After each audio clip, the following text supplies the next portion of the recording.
Et si ces granulés étaient le futur or blanc de l'industrie plastique? C'est ce que veut croire ce patron d'une petite entreprise de fabrication de bouteilles et flacons alimentaires.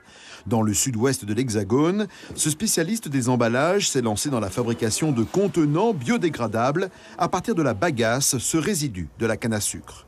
En 2017, il en a fabriqué 2 millions, notamment pour l'industrie du luxe. Il compte multiplier par 4 sa production cette année. On a déjà travaillé sur le maïs, qui avait une image assez dégradée, puisque c'est plutôt OGM, alimentaire, et ça consommait beaucoup d'eau.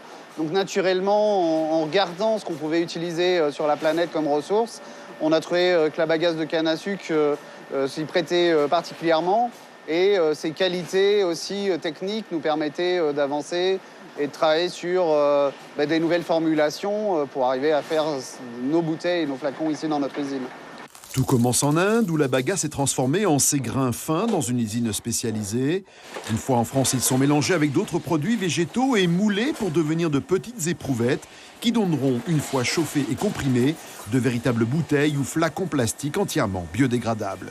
Pour autant, pas question de les jeter dans la nature, sauf à les enterrer. Ces plastiques végétaux réutilisables doivent finir dans des usines de recyclage spécialisées. Dans plusieurs départements, un peu partout en France, il y a des centres de compostage où la bouteille est considérée un biodéchet, donc il rentre en fait dans cette filière de fin de vie, où il s'occupe en fait avec la chaleur, humidité, bactéries, que la bouteille se dégrade naturellement sans laisser aucune notion de toxicité ni de pollution.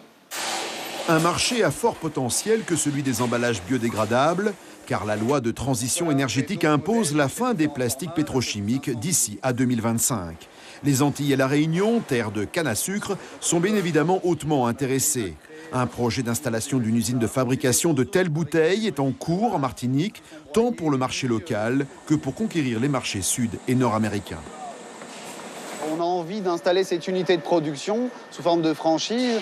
Donc l'idée principale, c'est dans un premier temps envoyer du granulé issu de nos formulations et que sur place, on fabrique ces bouteilles du futur, végétales, sans utiliser de pétrole et d'apporter une solution écologique sur ces îles.